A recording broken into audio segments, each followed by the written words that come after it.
तिवारी, मध्य प्रदेश में सरकार बचाने और सत्ता पाने की होड़ जो मची है, दोनों ही बड़े दलों यानी बीजेपी और कांग्रेस ने अपने सियासी मंसूबों को हासिल करने के लिए एड़ी चोटी का जोर लगा दिया है।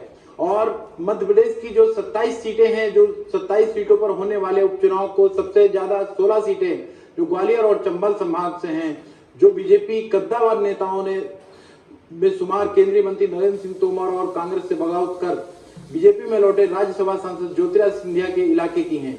हालांकि कांग्रेस भी सरकार गिराने का बदला लेना चाहती है, लेकिन ये तो आने वाले नवंबर तक ही तय हो पाएगा कि नवंबर महीने तक चुनाव आयोग इन सीटों पर इलेक्शन करवा सकता है। आज ही कुछ देर पहले अगर बात करें तो चुनाव आयोग की तरफ से ट्वीट किया गया है कि उनकी एक बैठक हो चुकी है, जो मध्य प्रदेश में भी आने वाले समय में तय समय पर चुनाव कराएंगे। बिहार विधानसभा के साथ ही चुनाव होंगे।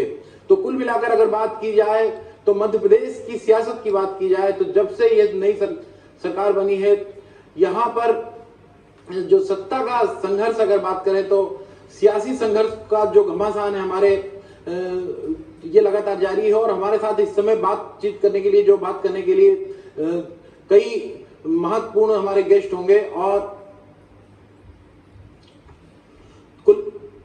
कुल मिलाकर अगर बात की जाए, कांग्रेस की तरफ से जेपी धनोपिया कांग्रेस का पक्ष रखेंगे,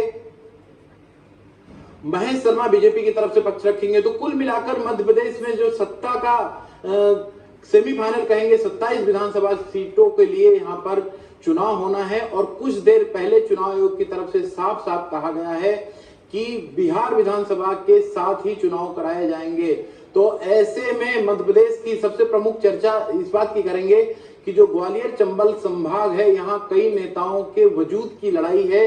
खासकर ज्योतिरादित्य सिंधिया की अगर बात की जाए तो ज्योतिरादित्य सिंधिया जो कि कांग्रेस छोड़ भाजपा में आए हैं, और ऐसा कहा गया था कि ज्योतिरादित्य सिंधिया का एक अपना प्रभाव है और उन्हीं के प्रभाव के चलते वहां पर कांग्रेस ने गेन किया था। और भाजपा ने जब सरकार बनाई तो ज्योतिरादित्य सिंधिया के समर्थक 16 तो सिर्फ ग्वालियर और चंबल संभाग क्षेत्र से आते हैं। तो ऐसे में पूरे जो सत्ता का सेमीफाइनल है, इसमें ग्वालियर और चंबल संभाग क्षेत्र की अहम भूमिका होने वाली है। तो कुल मिलाकर अगर बात करें तो मध्य प्रदेश की सियासत में जो 16 ग्वालियर और चंबल संभाग की सीटें हैं, साथ ही कई और भी जो चेहरे हैं मध्य प्रदेश में, खासकर मालवा निमाड़ की भी कई महत्वपूर्ण सीटें हैं जिनको लेकर कांग्रेस और भाजपा के बीच में सीधे टक्कर है। वहीं अगर ग्वालियर चंबल संभाग क्षेत्र की बात की जाए तो इस क्षेत्र में बहुजन समाजवादी पार्टी का अपना बोलबाला है। और अब एक रिपोर्ट देखिए कि किस तरह के हालात मध्य प्रदेश की सियासत में आने वाले होंगे। ये हमारी रिपोर्ट देखिए। प्रदेश की 27 विधानसभा सीटों पर होने वाले उपचुनाव के लिए सियासी बिसात बिछ चुकी है। सूबे में बात करें तो ग्वालियर चंबल संभाग में खासी हलचल नजर आ रही है। हालांकि मालवा निमाड़ की सीटों पर भी चुनाव हो रहा है, लेकिन ज्यादा असर ग्वालियर क्षेत्र में ही देखने को मिल रहा है। यहाँ पर पिछले दिनों भाजपा की ओर से सदस्यता अभियान चलाया गया, जिसमें बड़ी संख्या में कांग्रेस छोड़कर बीजेपी में लोगों ने सदस्यता ली। लेकिन उसी का काउंटर करते हुए उसी क्षेत्र में कांग्रेस के नेताओं का जमावड़ा लग गया। सज्जन सिंह वर्मा वहां पहुंचे। उस दौरे में काफी सियासत हुई। कांग्रेस ने स्थानीय शासन पर आरोप लगाया कि भाजपा को मदद की जा रही है। उसके बाद अब राज्यसभा सांसद ज्योतिरादित्य सिंधिया पूरे क्षेत्र में दौरे पर हैं। सिंधिया जहां भी जा रहे हैं, अपने समर्थक विधायक रहे मंत्रियों को जनता से जिताने की अपील कर रहे हैं। वर्तमान में 27 विधानसभा के चुनाव, हर चुनाव को गंभीरतापूर्ण लेना ये हम लोगों का दायित्व है। और इस अभियान में एक एक नेता कार्यकर्ता के समान जमीन पर पूरी तरह से डटकर भारतीय जनता पार्टी का झंडा, मोदी जी का झंडा, अमित शाह जी का झंडा, नड्डा जी का झंडा का परचम जरूर लहराएगा। हम लोग सब वहाँ हैं, ग्वालियर सभी नेता कांग्रेस के वहाँ हैं। कांग्रेस के अध्यक्ष पक्ष के नेता कमलनाथ जी, पूर्व मुख्यमंत्री, अब उनको जाना है। तो 12 तारीख से ये मान के चलिए कि कांग्रेस का एक्चुअल अभियान पूरे जोर शोर से शुरू हो जाएगा। वर्चुअल बाकी हो गई है और मोबाइल ऐप से भी पूरे वहाँ पे मतदाताओं से कांटेक्ट है, पूरा सेक्टर मंडलम सब तैयार हुए हैं। अब शंखनाद एक तरह से ग्वालियर जाके आदरणीय कमलनाथ जी करेंगे। सिंधिया का आक्रामक अंदाज हर आयोजन में देखने लायक रहता है। वो अपनी शैली में कमलनाथ और दिग्विजय सिंह पर हमला बोलते हैं। रोचक बात यह है कि महाराज के निशाने पर राजा ही रहते हैं। दरअसल राजा और महाराजा की अदावत आज से नहीं है, पीढ़ियों से चली आ रही अदावत उस वक्त कम नजर आती थी जब राजा और महाराजा एक ही दल में थे। हालांकि अंदरूनी तौर पर एक दूसरे को ऊंची आंख नहीं देखते थे। जिसको जब जब अवसर मिला वो अपने दल के साथी को सियासी पटकनी देने से बाज नहीं आया। लेकिन अब सियासी हालात बदले हुए हैं। दोनों ही एक दूसरे की ध्रुव विरोधी विचारधारा की पार्टी में हैं। ऐसे में एक दूसरे पर आक्रामकता स्वाभाविक है। ऐसा है ये बड़े धार्मिक बनते हैं, गणेश जी के पंडाल नहीं लगने दे रहे, गणेश जी के पंडाल नहीं लग रहे हैं कि भाजपा के पंडाल लग रहे हैं। यही भारतीय जनता पार्टी का हिंदुत्व है। एक जनसेवा, एक है लक्ष्य और एक है उसकी पूर्ति। मेरा लक्ष्य जीवन में जनसेवा है। मेरा काम है क्षेत्र में विकास और प्रगति लाना और वही मेरी मंशा सदैव रही। तो ये सत्य है कि 20 साल में भी मैंने बहुत विकास और प्रगति लाने की कोशिश की है। मैं धन्यवाद देना चाहता हूँ दिग्विजय सिंह जी को, जनसेवा उन्होंने ये तुम्हारा। ये उपचुनाव प्रदेश के कई क्षत्रपों के वजूद की लड़ाई है। नजर डालते हैं ग्वालियर चंबल के उन क्षत्रपों पर जिसके लिए ये इम्तिहान काफी कठिन है। एक नजर कुछ बड़े क्षत्रपों पर। ज्योतिरादित्य सिंधिया, कांग्रेस के राज्यसभा सांसद दिग्विजय सिंह, पूर्व सीएम कमलनाथ, सीएम शिवराज सिंह चौहान। अगर बात करें ग्वालियर चंबल संभाग की तो देश की राजनीति में अति महत्वपूर्ण प्रभाव रखने वाले केंद्रीय कृषि मंत्री नरेंद्र सिंह तोमर इस क्षेत्र से ही आते हैं। यहाँ की राजनीति से निकले सूबे की सियासत से सीधे देश की सियासत में अहम भूमिका निभा रहे हैं। लेकिन इस क्षेत्र में उनके लिए बड़ी चुनौती बीजेपी को जीत दिलाने की होगी। हालांकि नरेंद्र सिंह तोमर उपचुनाव में जीत का दावा कर रहे हैं। उपचुनाव की तैयारियां भारतीय जनता पार्टी के कार्यकर्ता कर रहे हैं। मुझे पूरा विश्वास है सभी कार्यकर्ता मिलकर काम करेंगे। जनता में कांग्रेस के खिलाफ बहुत आक्रोश है और भारतीय जनता पार्टी की सरकार और मुख्यमंत्री शिवराज सिंह चौहान जी ने फिर से जन कल्याणकारी योजनाओं पर काम करना प्रारंभ कर दिया है। इसलिए भारतीय जनता पार्टी को जनता का आशीर्वाद मिलेगा और हम सभी सीटों पर विजय हासिल करेंगे। कभी हाथ के साथ रहकर कमल को कुचलने का दावा करने वाले बड़े नेता अब उसी कमल पर सवार होकर जीत की फुंकार भर रहे हैं। लेकिन इस उपचुनाव ने उसके सियासी करियर को भी दांव पर लगा दिया है। सांवेर विधानसभा से तुलसी सिलावट तो वहीं सुवासरा से हरदीप सिंह डंग, सुमावली से इंदर सिंह करसाना, ग्वालियर से प्रद्युम्न सिंह तोमर, पमोरी से महेंद्र सिंह सिसोदिया, अशोकनगर से जशपाल सिंह जज्जी, कांवली से ब्रजेंद्र सिंह, डबरा से मरती देवी, सुर्खी से गोविंद सिंह राजपूत, मांधाता से नारायण सिंह पटेल की किस्मत दांव पर है। हालांकि सियासी वजूद की इस लड़ाई में कौन बाजी मारेगा और किसकी हार होगी ये तो आने वाला वक्त ही बताएगा। ब्यूरो रिपोर्ट, सहारा समय। निश्चित तौर पर कई लोगों के वजूद का सवाल होगा। कई नेता ऐसे हैं जो कांग्रेस छोड़कर भाजपा में गए। इस वक्त मेरे साथ महेश शर्मा बीजेपी के प्रवक्ता हैं, जेपी धनोपिया साहब कांग्रेस के प्रवक्ता हैं। सबसे पहले हम चलते हैं महेश शर्मा जी के पास। महेश जी, अभी कुछ देर पहले नरेंद्र सिंह तोमर जी को हम सुन रहे थे, उन्होंने कहा कि मध्य प्रदेश में कांग्रेस का वजूद नहीं है। कांग्रेस के लिए कहा कि कांग्रेस को लोग पसंद नहीं कर रहे हैं। वहीं कांग्रेस के लोग लगातार बीजेपी के लिए ऐसा कह रहे हैं। मैं सबसे पहले आपसे सवाल कर रहा हूं, खासकर ग्वालियर और चंबल जो क्षेत्र है, यहाँ पर 16 विधानसभाओं पर चुनाव होने हैं और कांग्रेस कहती है कि हम 16 की 16 सीटें जीतेंगे। और भाजपा में अगर बात करें, वहां पर नरेंद्र सिंह तोमर जी की बात करें या फिर और भी जो नेता हैं, चाहे प्रभात झा हो, चाहे और भी जितने भी नेता हैं, उनका अपना एक वजूद रहा है। और ज्योतिरादित्य सिंधिया कांग्रेस से भाजपा में आए हैं। तो आपकी ग्वालियर चंबल संभाग में क्या स्थिति है? देखिए, ग्वालियर चंबल संभाग वर्तमान में कांग्रेस पूरी तरीके से शून्यता की ओर जा रही है। कांग्रेस के पास कार्यकर्ताओं का टोटा है।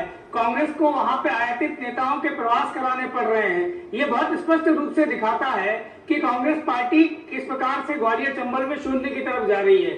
कांग्रेस पार्टी को इस चुनाव में जो उन्होंने अपने जनप्रतिनिधियों के, अपने मंत्रियों के साथ अपनी 15 महीने की सरकार में धोखा देने का काम किया है, उनको अपमानित करने का काम किया है। जनता ने जिन लोगों को जिताकर उनके भरोसे भेजा था, वो सारे जनप्रतिनिधियों को जिस प्रकार से उन्होंने 15 महीने में प्रताड़ित करने का काम किया है, उन सारी चीजों का जवाब इस उपचुनाव में वहां की जनता देने वाली है। बिल्कुल जेपी धनोपिया जी, मैं बात करूंगा तो प्रदेश भाजपा के जो अध्यक्ष हैं बीडी शर्मा जी और नरेंद्र सिंह तोमर जी, साथ ही बात करें ज्योतिरादित्य सिंधिया जी जो कांग्रेस से गए हैं, इस बार सिंधिया विहीन कांग्रेस होगी ग्वालियर चंबल क्षेत्र में। आप लोगों की क्या तैयारी उस क्षेत्र के लिए जेपी जी? देखिए, स्वदेशी अभी जो मेरे मित्र महेश शर्मा जी बोल रहे थे, तो मैं इतना ही कहूंगा, ख्याल अच्छा है गालिब दिल रहना नहीं। इस बार का जो चुनाव है न ये आम चुनाव है, न ये उपचुनाव है, ये भविष्य का चुनाव है। मध्य प्रदेश के भविष्य के चुनाव है। मध्य प्रदेश के इतिहास में पहली बार ऐसे घटनाक्रम हुए हैं जो आम जनता को प्रभावित कर रहे हैं। कभी कलंकित नहीं हुआ चुनाव हमारा, कभी भी प्रजातंत्र को इस तरह कलंकित नहीं किया गया है। खरीद फरोख्त की राजनीति मध्य प्रदेश से पहले कभी नहीं हुई है। इस तरह के लोग कभी एक साथ सौदे करके सरकार नहीं बनाए गए हैं। जो विधायक भी नहीं है उनको मंत्री बनाया गया है। ये सब क्या है, जनता देखेगी ना। क्या हम ऐसे लोगों को दें जो टिकाऊ लोग हैं या बिकाऊ लोग हैं, उसका भी फैसला करें। जो लोग, हम तो कहते हैं जो थोड़ा लगता है, अच्छा हुआ सिंधिया जी के जाने के बाद कम से कम एहसास तो हो गया कि अब चंबल क्षेत्र में कांग्रेस खड़ी है, कांग्रेस अपने बूते में खड़ी है। उन्होंने किसी को खड़ा ही नहीं दिया था, उन्होंने गुलाम पाल के रखे थे, वो पार्टी छोड़ी, पार्टी में चले गए, कल को बीएसपी में जाएंगे, बीएसपी में चले जाएंगे। तो ऐसे नेता से अच्छा है कि मुक्ति मिलना ही चाहिए और जनता चुनाव का फैसला करेगी। और जनता इस बात को मानती है कि उनके वोट के साथ में खिलवाड़ किए। क्या कारण है कि 15 महीने में आपने इस्तीफा दे दिया और फिर आप दोबारा बन गए? अगर आपको राजनीति से मोह था, इस्तीफा देके खड़े होते, मुझे नहीं करना। आपने इस्तीफा दिया, फिर खड़ा हुए और फिर मंत्री बने, नोट लिए और अब कह रहे हैं चुनाव भी लड़ना है। तो इसकी जनता फैसला करेगी भाई। 35 करोड़ रुपए लेके इन लोगों ने सरकार गिराई है, जनता के पैसे का हिसाब देगी। और ये मान कर चलिए, धोखा इन्होंने दिया है, धोखा कांग्रेस ने नहीं दिया। कांग्रेस से 15 महीने में से 15 साल का आप इतिहास देखिए। कमलनाथ जी ने प्रदेश के लिए, शुद्ध के लिए युद्ध, माफियाओं से मुक्ति, कन्याओं की राशि, विवाह की राशि भी बढ़ाना, गरीबों की पेंशन बढ़ाना, वृद्धों की पेंशन बढ़ाना, किसानों का कर्जा माफ करना, कितना काम किए थे। सारे के सारे काम सामने हैं, लेकिन इन लोगों ने धोखा दिया, बेईमानी की, भ्रष्टाचार किया, सरकार गिराई और इसके परिणाम इनको भुगतना पड़ेगा। मैं फिर बोल रहा हूँ, ये चुनाव जनता लड़ेगी, जनता इसको जवाब देगी। महेश जी, बहुत ही बड़ा आरोप लगाया है आपके पास ही बैठकर जेपी धनोपिया जी ने, और उन्होंने कहा है कि आप रुपए लेने तक का आंकड़े तक बता दिए। क्या इस पर क्या कहेंगे? आपकी जनता किस तरह से आपके साथ है और धनोपिया जी के आरोप पर आप क्या कहेंगे? तिवारी जी, आदरणीय धनोपिया जी एक बुद्धिमान प्रवक्ता के साथ साथ अधिवक्ता भी हैं, मेरे बड़े भाई समान हैं। अगर इनके पास कोई तथ्य होता तो ये न्यायालय जाते कि 35 करोड़ की बात करें या 50 करोड़ की बात करें। इनके पास तथ्य किसी चीज का नहीं है। इनके पास 2 लाख का एक किसान नहीं है, इनके पास 4000 का एक नौजवान नहीं है, इनके पास वो कन्याएं जिनकी चप्पलें घिस गई थी, जिन्हें 51,000 रुपए के लिए कलेक्टर के चक्कर लगा के इनकी 15 महीने की सरकार ने ठगाने का काम किया है। ऐसे इनके पास आंकड़े हैं, इनके पास एक भी उपलब्धि 15 महीने की अपनी बताने की नहीं है जो जाके बता पाएंगे। 15 माह में केवल और केवल बल्लभ भवन को चोरों का अड्डा बनाने का काम कमलनाथ की सरकार ने किया था। वो सारी चीजें, उन सारे विषयों का जवाब भी जनता इस चुनाव में देने वाली है। जिसने किसान को धोखा दिया, जिसने नौजवान को धोखा दिया, जिसने महिलाओं को धोखा दिया, ऐसी सरकार को निश्चित रूप से अपनों ने जब गिराया, हमने तो कभी सरकार नहीं गिराने का काम किया। आप अपने वोट से जब गिर जाते हैं, उसके बाद ये खिसियानी बिल्ली जब खंबा नोचती है तो बहुत स्पष्ट रूप से दिखाई देता है कि कांग्रेस पार्टी में सब कुछ कितना ठीक चल रहा है। दिग्विजय सिंह जी कमलनाथ जी को कोसते हैं, कमलनाथ जी बाद में स्वीकार करते हैं कि दिग्विजय सिंह के कारण मेरी सरकार गिरती है। ये बहुत स्पष्ट रूप से अंतर्द्वंद पहले दिन से जब ये सरकार अल्पमत की आई थी अस्तित्व में, हमने पहले ही कहा था ये सरकार अपने वोट से, अपने कर्मों से गिरेगी और ये हुआ। तो निश्चित रूप से मध्यावधि चुनाव में न डालते हुए जो बेहतर विकल्प हमने मध्य प्रदेश के हित में सोचा वो हमने किया। लेकिन क्या एक राजनीतिक दल होने के नाते वो हमारा कर्तव्य नहीं था? आपने जो इस प्रकार से आरोप लगाए हैं उनको सिद्ध करने का जो मादा है वो भी आपको रखना चाहिए। कोरे आरोप ट्विटर से चलेंगे क्या? आप व्हाट्सएप और फेसबुक से सरकार चलाना चाहते हैं या संगठन चलाना चाहते हैं? ये जनता बहुत स्पष्ट रूप से अंतर कर चुकी है। महेश जी, मैं आपसे एक सवाल करता हूं कि यहाँ पर विचारधारा कहाँ है? तुलसी सिलावट जी 30 साल से लगातार पानी पी पी कर भाजपा को कोसते नजर आते थे, अब वो भाजपा के साथ खड़े हुए हैं। और वही कार्यकर्ता कई बार शिकायत करते थे, आपके बीजेपी के कार्यकर्ताओं को जानता हूं, बोलते थे कि तुलसी सिलावट के लोगों ने हमको मारा, इस तरह की बातें होती थी। इसी तरह दूसरे लोगों की भी कहानी है। तो ऐसे स्थिति में जो आपका कार्यकर्ता है भारतीय जनता पार्टी का, वो कहाँ अपने आप को पाता है? क्योंकि भले ही आपने सत्ता में तो आ गए, लेकिन विचारधारा की अगर बात की जाए तो आप विचारधारा में, अब आप खुद भी एक भाजपा के कार्यकर्ता हैं, अपने आप को कहाँ पाते हैं? देखिए, भारतीय जनता पार्टी एक वैचारिक रूप से मजबूत संगठन है, कार्यकर्ता आधारित दल है। और कार्यकर्ता आधारित दल होने के नाते प्रत्येक कार्यकर्ता को काम और प्रत्येक काम के लिए एक कार्यकर्ता। आज यहाँ मैं आपके समक्ष बैठा हूँ, निश्चित रूप से संगठन ने वो दायित्व दिया है। उस दायित्व के आधार पर मैं अपनी बात जो है पार्टी का पक्ष जो है आपके समक्ष रख रहा हूँ, जनता के समक्ष रख रहा हूँ। लेकिन भारतीय जनता पार्टी में जब कोई व्यक्ति विचार को लेकर आता है, सिंधिया जी ने, उनके समर्थकों ने उस विचार को अपनाने का काम किया है। आप देखें उनके आचार विचार आचरण जो है वो आप देखें पिछले 4 महीने पहले क्या थे और किस प्रकार की सुर्खियां आपके माध्यम से जनता देखती थी, और आज हमारे संगठन में आने के बाद से उनके समर्थकों की भाषा शैली, उनके विचार में अंतर आप स्वयं महसूस कर रहे होंगे। धनोपिया जी, काफी बड़ी बात कही है कि सिंधिया जी 4 महीने पहले क्या थे और अब क्या थे। इसको लेकर आप क्या कहेंगे? क्या भारतीय जनता पार्टी में क्या कहेंगे आप? सुरेश जी, मैं सार्वजनिक तारीफ करूंगा तो बहुत सही बोला है उन्होंने। हमारा विचार संगठन है जो आगे आ गया। 4 महीने पहले सिंधिया जी बोलते थे शिवराज सिंह चौहान के हाथ खून से लगे हुए हैं, खूनी है। और शिवराज सिंह चौहान बोलते थे कि महाराज लक्ष्मीबाई को धोखा देकर मारने वाले लोग हैं, ये गद्दार है। मुझे बोलने दीजिए माइक में। तो मेरा ये कहना है कि समाज बात का उठता है कि वो अभी इनके अजय बिश्नोई जी ने कितने ट्वीट करके खुल के बोला कि क्या हो रहा है। इनके आदरणीय जो जयवंत सिंह पवैया है उन्होंने बोला क्या हो रहा है। कितने ही इनके मंत्रियों कई विधायक है जो इस बात को विरोध कर रहे हैं कि आपने करा किया है। आज उन्होंने क्या स्थिति बनाई है, आज उनको गलती का एहसास हो गया। सरकार खरीदी, सरकार बनाई, सब कुछ किया। अब उन्होंने इस बात को सार करने के लिए एक रास्ता निकाला, और रास्ता ये निकाला कि आप चिंता मत करिए, हम जो हमारे वरिष्ठ नेता है उनको मंत्री बनाएंगे उपचुनाव के बाद। और इनके भाजपा के आए हुए जो कांग्रेस के लोग हैं जो सिंधिया जी के साथ आए हैं उनको सब कुछ हारना तय है, नोट कर लीजिए। क्यों कार्यकर्ता साथ नहीं देंगे, जनता उनको माफ नहीं करेगी, तो इनकी सरकार बचाने की कोशिश करेगी। 7-8 लोग जीत जाए और बाकी हम लोग मंत्री बनेंगे। ये जो लोग हैं करनी कैसे नींद आती है, कैसे इनकी अंतराधा करती है। और सिंधिया जी का तो डीएनए रहा है, लक्ष्मीबाई से लेके सम्मिलित सरकार से लेके सिंधिया जी के अभी तक का सारा का इतिहास रहा है। ये उनकी कोई गलत बात नहीं है, उन्होंने जो किया उनके परिवार के साथ ठीक किया। लेकिन भारतीय जनता पार्टी के मित्रों को कल जब गाली देखते थे, आज कहते हैं कि भाई बहुत अच्छे हैं। कल तक प्रद्युमन सिंह तोमर खाद्य मंत्री चोर बेईमान थे, आज उन्होंने पसंद के चावल पार्टी से भी कह रहे हैं उनकी गलती नहीं है। इससे अंदाज लगाओ कि है क्या लोग करना क्या चाहते हैं। जनता सब देख रही है, प्रदेश की जनता प्रधान है, अब लोकतंत्र बहुत परिपक्व हो गया है। धनुपे जी, आपने कहा कि 7-8 सीट जीत कर ये सरकार में आ जाएंगे, यानी आप ये तय मान रहे हैं कि भाजपा सरकार में रहेगी। हालांकि अगर आंकड़ों की बात की जाए, नहीं तेरी मान रहे हैं, इनकी रणनीति बता रहा हूं मैं। इनकी रणनीति ये है कि सिंधिया के लोगों को हराएंगे, इनकी रणनीति है। और फिर हमारा दावा है कि मैं आपको फिर कह रहा हूं 27 सीटें जनता हमें जिताएगी, हम जीतेंगे। दावा हमारा अलग है, जनता हमें जिताएगी। क्यों कि लोकतंत्र की हत्या करने वाले हत्यारों को छोड़ेंगे नहीं। इस देश के अंदर, प्रदेश के अंदर ये पहला इतिहास है। अगर अभी उन्होंने जवाब दे दिया और ऐसे लोगों को घर बिठा दिया तो राजनीति स्वस्थ हो जाएगी, अच्छे लोग राजनीति में आएंगे, अच्छे लोगों का राजनीति प्रति प्रभाव बढ़ेगा, उनका बहाव आएगा। आज स्थिति है, भारत में नफरत हो गई है। ये क्या है भाई, आप जीते, चुनाव लड़ा, 15 महीने में आप 12 करोड़ रुपए की आप वापस सरकारी खर्चे में खजाने में खर्चा डाल रहे हैं। क्या कारण है? कोरोना जैसी महामारी में चुनाव करना पड़ेंगे और लोगों की जान जोखिम डाल के लोग वोट डालेंगे। किस लिए? क्या आप दिख गए इसलिए? आपने गद्दारी की इसलिए? ये चुनाव बहुत महत्वपूर्ण चुनाव है, इस चुनाव का फैसला आम जनता करेगी। और मैंने आपसे कहा, आदरणीय कमलनाथ जी ने कहा है, ये आम चुनाव नहीं है, उपचुनाव नहीं है, ये मध्य प्रदेश से भविष्य चुनाव है। 15 महीने में 15 साल का चुनाव है। और आप देखेंगे कांग्रेस पार्टी की नीतियों के प्रति जनता का विश्वास था, तभी 2018 में आपको घर बिठाना था।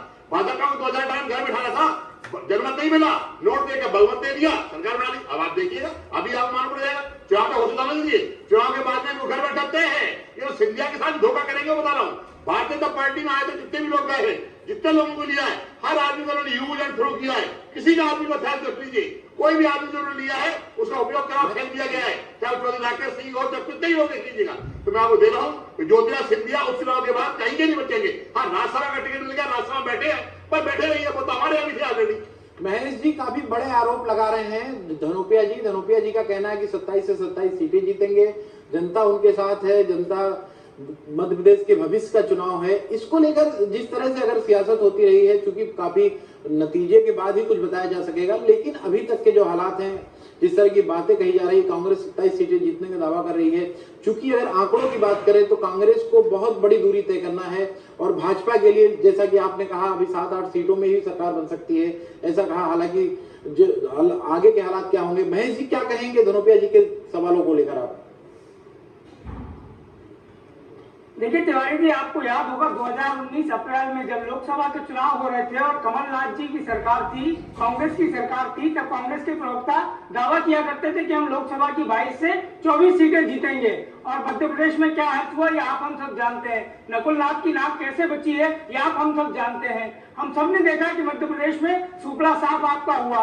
ये कोरे केवल दावे हैं, इन दावों में किसी प्रकार का कोई दम नहीं है, क्योंकि आपने किसान के साथ धोखा किया, आपने सिंधिया जी के साथ धोखा किया, आपने नौजवान के साथ धोखा किया, आपने महिलाओं के साथ धोखा किया। तो किस आधार पर आप जाएंगे 15 महीने की कौन सी उपलब्धि लेके जाएंगे आप जनता के बीच?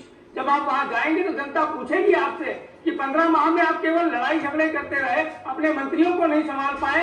मंत्री जब मिलने जाते थे मुख्यमंत्री से तो बल्ला भवन के 5वें फ्लोर पे क्वारंटाइन हमारे मुख्यमंत्री कहते थे कि चलो चलो हो गया। तो मंत्रियों ने और उनके समर्थक विधायकों ने, सिंधिया जी ने भी इनको रास्ता दिखा दिया कि चलो चलो हो गया, आपका समय पूरा हो गया। और यही स्थिति रही पूरे 15 महीने में। इसके कारण आज कांग्रेस इस स्थिति में आ गई है। अभी मेरे मित्र कह रहे थे कि कांग्रेस में तो मध्य प्रदेश से लेकर राष्ट्रीय स्तर तक संकट खड़ा हुआ है। कपिल सिब्बल कुछ और कहते हैं, गुलाम नबी आजाद कुछ और कहते हैं। नेतृत्व पे सवाल उठता है कि सोनिया गांधी बने या राहुल गांधी बने। ये सारी चीजें हम लोगों के सामने है। जनता बहुत स्पष्ट रूप से देख रही है, देख पा रही है कि कांग्रेस किस प्रकार से रसातल में जा रही है। कांग्रेस पार्टी अब केवल ट्विटर, व्हाट्सएप तक सीमित रहने वाली पार्टी हो गई है। कोरे आरोप लगाओ, जनता के बीच जाना नहीं है। अभी बाढ़ आई हमारे यहाँ 4 दिन पहले, कितने नेता कांग्रेस के निकले जो जनता की सेवा करने के लिए निकले? कितने लोग यहाँ पे निकले कार्यकर्ता जिन्होंने जनता को भोजन बांटने में मदद की हो? ये दिखाई पड़ता है, जनता के बीच सेवा करनी पड़ती है। केवल और केवल ट्विटर और व्हाट्सएप के माध्यम से आज जनता का दिल नहीं जीत सकते। कोई योजनाएं बनाने से जनता का दिल नहीं जीत सकते। जनता के बीच जाना पड़ता है, जनप्रतिनिधि को जनता की बात सुननी पड़ती है। ओला पाला पड़ता है। हमारे मुख्यमंत्री बाढ़ में भी घूमे, ओला पाला पड़ा, किसान के बीच भी जाते हैं, उनकी तत्काल सुनवाई भी करते हैं। फसल बीमा का पैसा भरा तो सब लोगों को राशि मिल पाई। ये सारी चीजें करनी पड़ती है संवेदनशील नेतृत्व के साथ, जो अपने जनप्रतिनिधि अपने मंत्रियों की ना सुने। कमलनाथ जी की जो अंदर का कपट है उसको तो कहीं ना कहीं उनके जनप्रतिनिधियों ने ही धता बता दिया। ये बहुत स्पष्ट रूप से प्रदेश की जनता ने देखा है। धनोपिया जी, जिस तरह से इनका कहना है ओला पाला फसलें, इस तरह की बातें हो रही, इस पर एक सवाल हम आपसे करते हैं। चूंकि लगातार भारतीय जनता पार्टी आप पर सवाल खड़ा करती रही है कि लोगों को जो कर्ज माफ हुआ वो नहीं हुआ, साथ ही अभी की बात करें वर्तमान में मध्य प्रदेश में सोयाबीन की फसल चौपट हुई है और भी जो फसलें हैं वो भी चौपट हुई है। तो ऐसे में कांग्रेस की तरफ से क्या तैयारी है और खासकर जो किसानों का लोन माफ करने की बात कही गई है उसको लेकर आप जनता के बीच किस तरह से जाएंगे? क्योंकि भाजपा लगातार यही कहती है कि 10 दिन के भीतर राहुल गांधी ने लोन माफ करने का कहा था, लेकिन लोन लोगों का माफ नहीं हुआ। इसको लेकर आप क्या कहेंगे जेपी जी? स्वदेश जी, राहुल गांधी ने 10 दिन का कहा था और कमलनाथ जी ने 2 घंटे फाइल पे साइन करके लोन माफ करने का ऑर्डर कर दिए थे। 26 लाख लोगों के किसानों कर्जे माफ किए हैं। Bank account, cheque number, bank खाता, मोबाइल नंबर, सारी सीडी हमने आदरणीय शिवराज सिंह चौहान जी के घर में जाकर उनको दे के आए। आप दस्तावेज और टीवी के वीडियो आपके खुद के पास है। और मेरे घर में बढ़ के बातें करते हैं। 2018 में चिंता की भारतीय जनता पार्टी बोलती थी अब की बार 200 पार, अब की बार 200 पार। कहाँ रह गए आप लोग? 100 भी मुश्किल से पार भी कर पाए थे। तो मेरा कहना है घमंड तो किसी और को दिखाइएगा आप लोग। मैंने फिर कहा ये धोखे के साथ, बेईमानी के साथ आम जनता की लड़ाई है, उसका चुनाव होगा। किसानों की फसल योजना, फसल बीमा के मामले में कुछ हुआ? अभी कल ही सीहोर के अंदर एक किसान ने फांसी लगा के आत्महत्या कर ली, जो शिवराज सिंह चौहान की खुद की विधानसभा क्षेत्र है। इससे और सभी की बात क्या होगी? तो मैं कहता हूँ करने करने में अंतर है। बतौलेबाज हैं शिवराज सिंह चौहान, घोषणावीर बतौलेबाज, जहां भी आते हैं, बोलते हैं, भाषण देते हैं, बातें करते हैं, कोई परिणाम नहीं आता, कोई घोषणा नहीं की। 3 दिन दौरे किए, एक बार बता दें किसी को क्या राहत दी उन्होंने? एक भी राहत नहीं बता दें। बहुत कम समय बचा है, बहुत शार्ट समय बचा है, बहुत कम समय में अपना जवाब बताइए, और क्योंकि समय बहुत कम है। देखिए तिवारी जी, निश्चित रूप से ये संवेदनशील सरकार है जिसने ये घोषणा नहीं की, केवल हमने राहत तत्कालिक तुरंत देने का काम किया है। आज 12 तारीख को एक क्लिक पर किसानों को बीमा की राशि भी दी जाएगी, जो सर्वे किया गया है वो राशि भी उनके खातों में पहुंचाई जाएगी। ये वो सरकार नहीं है कि पटवारियों की हड़ताल करवा दे ताकि बीमे का सर्वे ही ना हो पाए, ये वो सरकार नहीं है। ये सरकार तत्काल जो है वो रिजल्ट देने में विश्वास करती है। ये वो सरकार नहीं है जो कपट रखती हो, जो किसानों के साथ धोखा करती हो। और आज पेन ड्राइव लेके घूम रहे हैं, किसानों को पेन देने वाले, जिन्होंने पेन मतलब दर्द दिया हो, वह ड्राइव लेके घूम रहे हैं, तो किसान समझता है कि इस प्रकार के दर्द देना कितना कपट हुआ करता था। ये सारी चीजें अब किसान के सामने, नौजवान के सामने बहुत स्पष्ट रूप से आ चुकी है। शिवराज सिंह चौहान के भाइयों का माफ हुआ, केवल झूठ का बोलने का काम करता है, केवल झूठ बोलने का काम करता है कांग्रेस के मित्र। कांग्रेस के मित्रों को झूठ बोलने के अलावा कुछ नहीं आता। राहुल गांधी की झूठ की व्यक्ति से केवल झूठ और झूठ करता है। तो कुल मिलाकर लगातार जारी थी, और अब चूंकि बहुत देर हो चुका है, लगातार कांग्रेस और भाजपा की तरफ से, कांग्रेस ने अपने आरोप लगाए, भारतीय जनता पार्टी के प्रवक्ता ने अपने आरोप लगाए, तो कुल मिलाकर गर्मागर्म बहस यही खत्म करते हैं, और खबरों का सिलसिला लगातार जारी रहेगा। देखते रहिए सहारा समय मध्य प्रदेश छत्तीसगढ़।